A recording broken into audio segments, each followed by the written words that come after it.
Hello and welcome to Lotus on Track. We're here today in the beautiful Dijon circuit in France. Also, we'll be showing you races from Silverstone, and we've got some very new exciting footage from the Indy cars all the way from America. Let's take a look.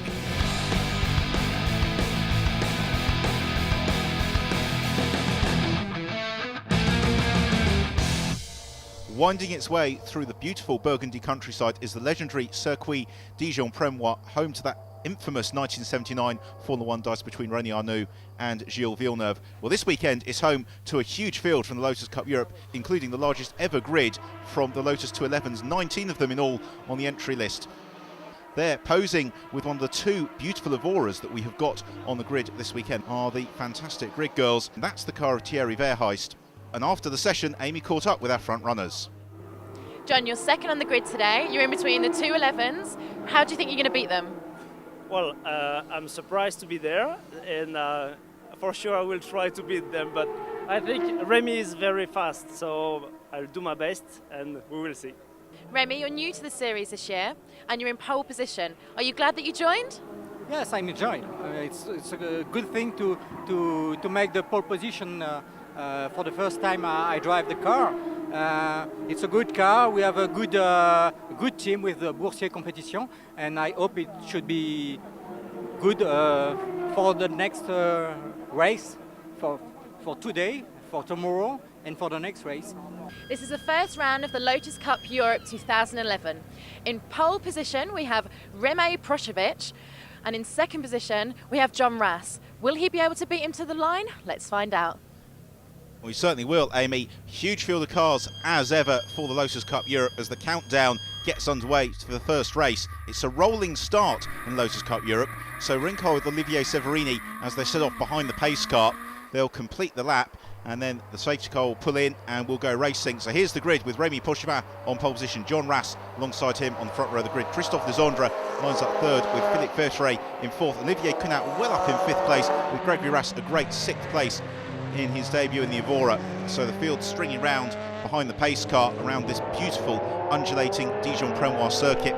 They climb up out of the Courbe de Pouat, which is what we're seeing now. Then they come along the pit straight. The lights are about to flash green and we'll be racing for the first time in 2011. Here we go. We're in car with Christophe Desandre. It's getting very congested towards the Double de Villeray for the first time. And it's Remy Prochevin who's got the advantage from John Rass in second. And then Gregory Rass around the outside to claim third. So that's a great start in the Evora.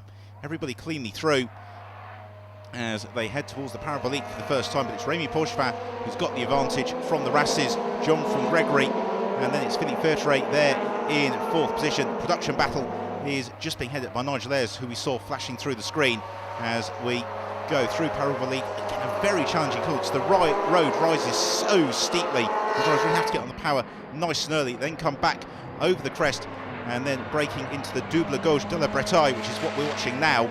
So those of you who know French, that's the double left-hander, and that's exactly what it is before the road plunges downhill once more. We're in car with Gregory Rass as we go downhill to the Virage de la Com, and then they come out of the crest. The road goes even further downhill before we come to the awesome Courbe de Pouat, and the drivers just have to plant the right foot to get up that hill and back through to complete the lap. So we're in car with Christophe Desandre. We're watching Steve Williams just ahead of him. He is chasing down Philippe Verteret, which is the white car you can just see over the top of Williams, as we've got John Rass having to defend from Gregory Rass. Isn't that Evora beautiful, a wonderful looking car. As Desandre challenges Williams, and Christophe Desandre is going to go through. We look backwards from Christophe Desandre cleanly through, and this is the section of circuit where Villeneuve and Arnoux so famously banged wheels. Will we have more of the same? Well, Williams is certainly very keen to dispute the position, but Christophe Desandre avoids the curbs and he holds on in what is fifth position as the leading trio have closed up very nicely, and Remy Prochevin here is coming under a lot of pressure from John Rass. Christophe Desandre, well, it's now the turn of Philippe Verteret to come under pressure as they arrive into Parabolique, and through goes Desandre. That's a very brave move. He pushes Verteret out wide, and that means that Steve Williams is going to go through as well.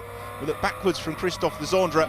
Williams and Verteret close as you like, banging wheel arches as the leading trio make their way through the double gauche de la Bretagne, and then the road just goes away. In car with Gregory Rass, a great view of the lead battle, also a great view of the cockpit of the Evora as the road just goes downhill for these two incredibly quick corners back to the midfield runners in the Parabolique. and plenty of dicing going on throughout the order. So here we come to complete lap. In car with Gregory Rass, looking at John Rass, who is challenging for the lead. He's got the inside run as they go towards the Bilbois, and he's going to go through, and he claims the lead. Brilliant move from John Rass over Remy Pourchevin. Is there anything that Remy can do? And there isn't, so John Rass goes into the lead in the Exige. Now, will he be able to hold on to it? Well, here is Olivier Severini asking all sorts of questions of Tom Chataway.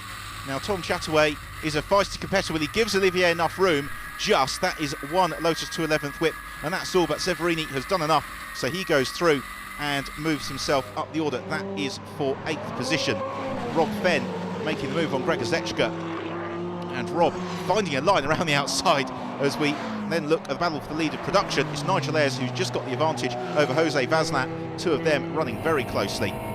So back in car with Gregory Rass, as it's now his turn to get onto the tail of Remy Pourchevin. The 211 this time goes defensive, hugging the inside lane. He's going to make the Evora go the long way around the outside. Now, will he make that stick? It's going to be a battle on the brakes, but I think the track position goes the way of the 211, and so Gregory Rass loses out. We go back in car with Gregory Rass as we come to the S de Sablière, which is such a quick section of the circuit, but no way through there. So they then plunge downhill as Pourchevin looks to challenge the lead, and this is a fantastic way to open the season. These three cars fighting to lead the race. What's this replay of it? Simon Deacon, who's gone off in the 39 car, so that's a great shame. Back on board at Parabolique as Gregory Rass looks to plant the right foot. John Rass runs a little bit wide. This could be a real opening here for Remy Pourchevin, who draws alongside John Rass and goes through around the outside up the hill. Brilliant move to reclaim the lead from Remy Pourchevin, so he goes back into lead the race with John Rass demoted. Gregory remaining in that third position. As the undulations of the circuit, such a challenge for the drivers, but also so enjoyable as well. Tom Chataway winding his way through. And what about Rob Fenn? This is a great drive in the Go Green Motorsport car, number 66 machine. He challenges the 79 car, Jean-Pierre Genot-Prachet, as we have 1 lap to go. And this is the fight for production. It's still airs just from Jose Vazlat, but I think that will go to line as the flag goes out, and it's the win for Remy Pourchevin. So Remy Pourchevin taking the win in what has been a thrilling opening race of the 2011 Lotus Cup Europe, with in second place John Rass and third place Gregory Rass. Superb dice for those top 3 positions, and then on throughout the field. So here are the results, and it is Remy Pourchevin with the victory from John Rass, Gregory Rass. Good drive from Steve Williams up to 4th, and Christophe Lisandre rounding out the top 5, with Pete Story working his way up the order to finish in 6th position. In terms of the 211 class, well, it's Remy Pourchevin from Steve Williams and Christophe Lisandre. Of the Evoras, it was Gregory Rass who got the advantage over Thierry Verheist. In the Exige Cup, John Rass holding off Gregor Zechka and Christophe Guerrier going well to round out the podium. The open race was won by that superb drive from Rob Fenn, from Xavier Georges and Paul Patterson. And then the production class, it was on the line. Jose Vazlat, who edged out Nigel Ayres, and then Jan Christie claiming that final podium position. Well, the grid girls and trophies at the ready, as is the very warm applause of the Lotus Cup Europe community. Hugely entertaining race, and I think time for some well-deserved handshakes and champagne on the podium.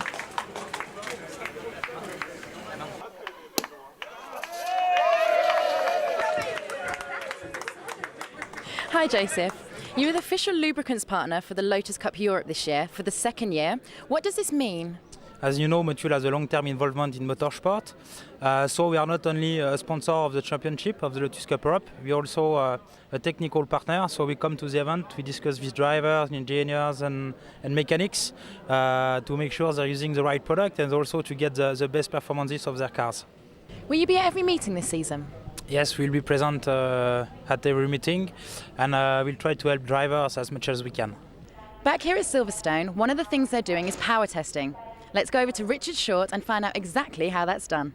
What they're actually doing is part of the Elise Trophy. We have they have to comply to certain power regulations. You've got some limits for the rover-based cars, for the Series 1 and Series 2 rover-based cars, and you've got power limits on the Toyota-based cars. 151 horsepower for the rover-based cars and 172 horsepower for the Toyota-based cars. Steve Quick has been on pace since the beginning. Will this be his first victory, or will Ken Savage make it 3 wins of 3?